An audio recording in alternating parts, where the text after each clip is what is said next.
Welcome to Monday and another week's devotions. We're starting a new series today in the book of Esther, which is a fascinating book in the Bible. It's a book which the name of God is never mentioned once, and yet God is working behind the scene all the time. That's why I've taken the title from the Wellway commentary series, Unspoken Lessons from an Unseen God. There's all these coincidences, amazing things happen, and really the message of the book is we have an amazing God who's at work when he's not be even seen.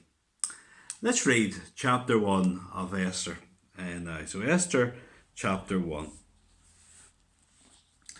Now, in the days of Ahasuerus, or Xerxes, is otherwise known as, the Ahasuerus who reigned from India to Ethiopia over 127 provinces. In those days, when King Ahasuerus sat on his royal throne in Susa, the citadel, in the third year of his reign, he gave a feast for all his officials and servants, the army of Persia and Media, and the nobles and governors of the provinces were before him, while he showed the riches of his royal glory and the splendour and pomp of his greatness for many days, 180 days. And when these days were completed, the king gave for all the people present in Susa, the citadel, both great and small, a feast lasting for 7 days in the court of the garden of the king's palace. There were white cotton curtains and violet hangings fastened with cords, and fine linen and purple, to silver rods and marble pillars, and also couches of gold and silver on a mosaic pavement of porphyry, marble, mother of pearl, and precious stones. Drinks were served in golden vessels, vessels of different kinds, and the royal wine was lavished according to the bounty of the king. And the drinking was according to the edict. There is no compulsion, for the king had given orders to all the staff of his palace to do as each man desired. Queen Vashti also gave a feast for the women in the palace that belonged to King Ahasuerus. On the 7th day, when the heart of the king was merry with wine, he commanded Mehem, Bisha, Harbona, Bigva, and Abagva, Sephar, and Caracas, the 7 eunuchs who served in the presence of King Ahasuerus, to bring Vashti before the king and her royal crown, in order to show the people and the princes her beauty, for she was lovely to look at. But Queen Vashti refused to come at the king's command, delivered by the eunuchs. At this the king became enraged, and his anger burned within him. Then the king said to the wise men who knew the times, for this was the king's procedure towards all who were versed in law and judgment, the men next to him being Karshina, Shephar, Admatha, Tarshish, Meres, Marsina, and Memunik, the 7 princes of Persia and Media, who saw the king's face and sat first in the kingdom, according to law that is to be done, what is to be done to Queen Vashti, because she has not performed the command of King Ahasuerus, delivered by the eunuchs. Then Memunik said in the presence of the king and the officials, not only against the king has Queen Vashti done wrong, but also against all the officials and all the peoples who are in all the provinces of King Ahasuerus. For the queen's behaviour will be made known to all the women, causing them to look at their husbands with contempt, since they will say, King Ahasuerus commanded Queen Vashti be brought before him, and she did not come. This very day, the noble women of Persia and Media who have heard of the queen's behaviour will say the same to all the king's officials, and there will be contempt and wrath in plenty. If it please the king, let a royal order go out from him, and let it be written among the laws of Persians and the Medes, so it may be repealed, that Vashti is never again to come before King Ahasuerus. And let the king give her royal position to another who is better than she. So when the decree made by the king is proclaimed throughout all his kingdom, for it is vast, all women will give honour to their husbands, high and low. This advice pleased the king and the princes.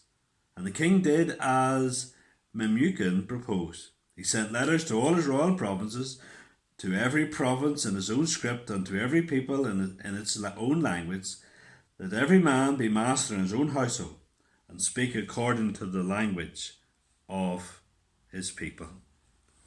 Amen. Now, as we come and think about this book of Esther, first of all, we want to set the scene, just that you get a grasp of where it is within the history of, indeed, the Old Testament. Let's see, just a slide. And so, 722 BC, Israel, that's the northern kingdom, was taken into exile by the Assyrians. And then 586 BC, that's about 140 years later, the southern kingdom was taken into exile and Jerusalem was destroyed by the Babylonians. And then 50 years or so after this, Persia conquers Babylon. You read about that in Daniel 5. And then just after that, Zerubbabel leads the first of the captives back to Jerusalem. And so the events that we're looking at are about 60 years after the first of the captives return to Jerusalem. It would still be another 20 years before Ezra would return, about another 30 years or so before Nehemiah would return to Jerusalem. So some had returned to Jerusalem, but the rest were still very much in captive in Persia. Now, the events that we are looking at take place in Susa. And Susa today would be in the country of Iran, quite close to the border with Iraq. And that's where the place these events are taken, the capital, indeed, of the Persian Empire at that time. So, we're going to look here at chapter 1 here today about the Queen and how the Queen loses favour. I'm thinking about Queen Vashti here. The first point we see here is Xerxes' greatness and this banquet. The extent of the Persian kingdom all the way from India in the east, right across the Middle East, the Mediterranean, through Egypt and down towards Ethiopia. It's mentioned there in verse 1. And then they have this amazing banquet of 180 days in order to show just the splendour of the king, and then there was another banquet of 7 days after that. And all this was to show that this was a king of amazing power, amazing splendour, who is to be worshipped and adored by the people. And so it's a time when the king was very much centre stage and a king who's showing himself off. And as I think of this, there's a contrast, I think, here between this feast that the king puts on and what indeed Jesus did with his disciples. And the feast, the meal that he has left us of the Lord's Supper. So simple. A meal which speaks of his death, his suffering, his sacrifice. So different from how Xerxes was trying to build all this praise and adoration for himself. So, Xerxes' greatness in the banquet's the first thing we see. And then secondly, we see Vashti's summons and refusal in verses 9 to 12. And as we think of this instance of Queen Vashti, I certainly have a lot of sympathy for this lady. She was fulfilling her responsibilities of performing of hosting the other women in verse 9. And then after 7 days, when the drinking was indeed going on for so long and people were under the influence of drink, including the king, she summoned to perform, to wear her very best, to put on a crown, and really to come into the presence of all those men who were intoxicated really was not being dignifying for her at all. And so she refuses. Now, in our current situation today, we can understand that, but going back to the days of King Xerxes here, we're talking about times when nobody refused the king. The king's word was absolute law, and no one would even question it at all. And so, what Vashti does would have been totally unheard of. Even though what she was asked was something very degrading, no one would stand up against the king. And what we have here in the king's desire in order how to treat this wife of his is so different from how Jesus treated women. We think of the love and the respect he showed to the likes of Mary and Martha, even to immoral women. He treated them with such respect and dignity, like the woman at the well. Jesus treated women with respect. Here, the king treats his wife as an object, indeed, for others, indeed, just to peer upon. And so we have Vashti's summons and her refusal. And then thirdly, we have King Xerxes' counsel and his response in verses 13 to 22. The king does the wise thing and he consults others at this time. But sadly, he has advisors who very much tell him what he wants to hear rather than what he needs to hear. Really, he needed someone to say to him, listen, king, you have a wife who's a lovely wife who's so good and loyal to you, and you should treat her with respect. You shouldn't degrade her in this way. But no one would have dared to say that to the king at that time. It probably would have meant them losing their heads, literally.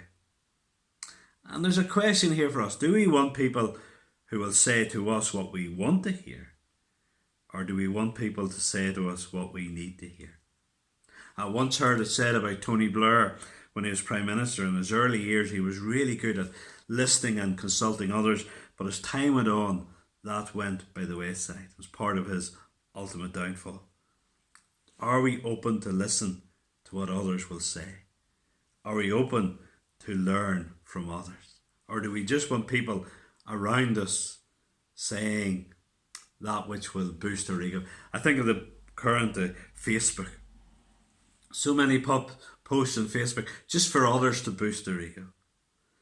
Let's be thankful for the God. If we come before him honestly in his word, he'll not say to us just what we want to hear.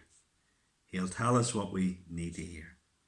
May God give us grace not to be like King Xerxes, but to be those who willingly will take his word to heart and want to be corrected in our lives. But behind all this, God had a plan. God had a purpose. The God who's unseen is about to do something really special. Amen.